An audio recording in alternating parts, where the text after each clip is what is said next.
I mean, the idea is to get people back to their true self. And if they've been injured, through experiences in their life, it's going to affect the way their mind sees the world.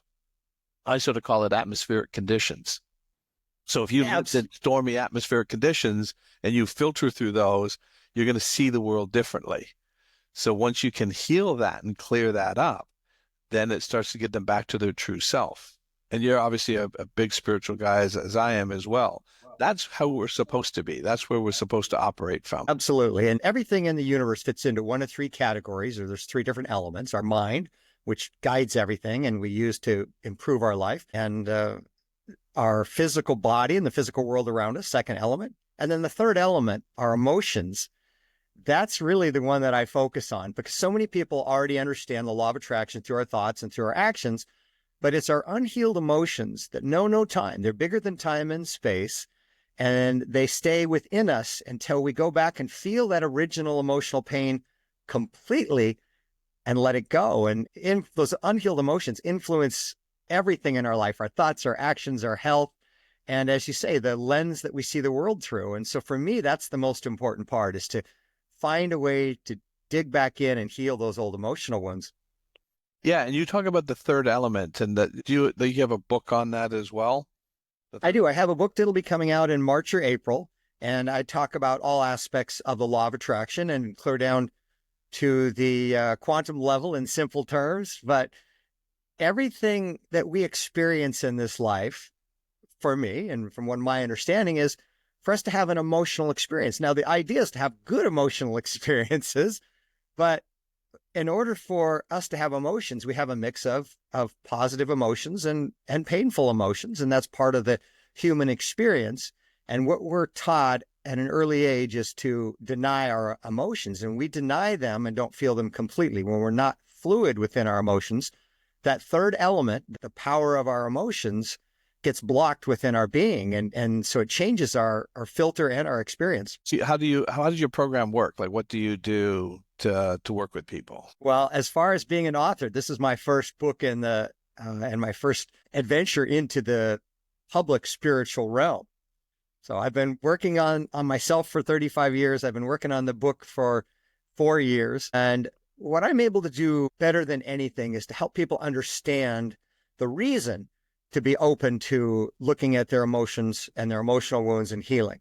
So I'm not necessarily at this point in time a hands-on tactical person. Here's the exercise to go through.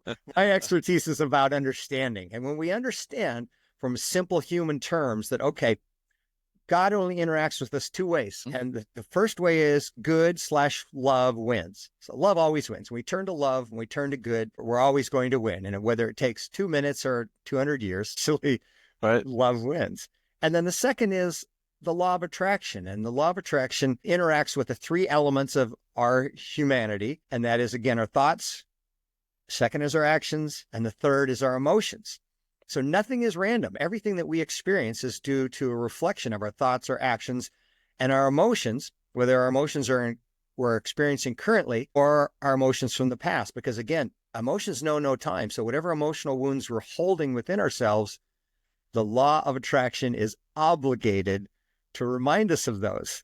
And the way the law of attraction does that and follows through on this obligation is it provides irritations in our life to remind us of those old emotional wounds. And if we don't understand those irritations are gifts, and yes, I use the word gift, when we understand those irritations are gifts, then we can dig deeper and we can heal ourselves and we can change the world around us. But as long as we look at the logical side of that irritation, we're always trying to change the outside world, and we're powerless in changing the outside world. All of our power lies within changing our thoughts, our actions, and healing our emotions. So something that I'm starting to get into more now is the same emotional wounds that motivate us Mm-hmm. to succeed in whatever way we succeed as an athlete, a business person, a musician, whatever that might be.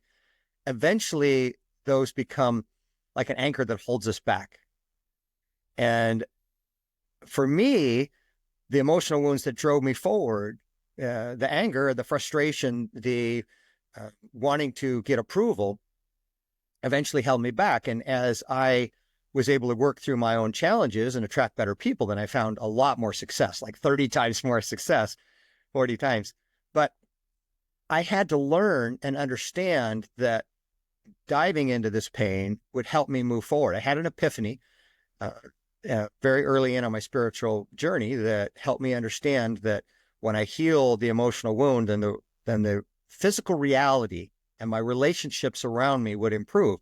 And once I went through that a few times, then I got to a place where I accepted it. And I said, okay, I got to a tipping point. And it took years to really get to that tipping point of, okay, I feel the pain, the irritation. I'm going to dive in and heal this. But in order to get to that tipping point where we automatically say, okay, I'm irritated, let's feel it. Before we can get to that, we need to understand it. And that's what my book is really about.